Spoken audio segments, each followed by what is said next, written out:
तुम्हाला तर माहीतच आहे काही दिवसांसाठी मी गावी गेले होते. पण आता मी गावाहून रिटर्न आलेले आहे आणि येताना ज्या शेवया बनवून आणल्या ना, त्या शेवया थोड्याशा गावाहून आल्यानंतर मऊ पडल्या होत्या. म्हणून मग ते छान अशा कडक उन्हामध्ये वाळवून घेतल्या.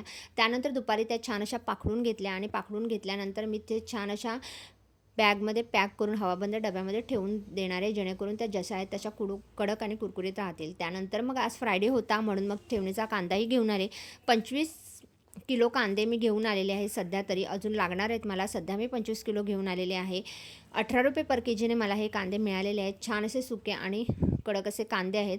तर ते निवडून घेण्याचं कामही आज करून घेत होते आणि रियांशीकडे मदत करत होता. ठेवणीचे कांदे ॲक्च्युली मी वर्षाचे एकदम घेऊन ठेवते.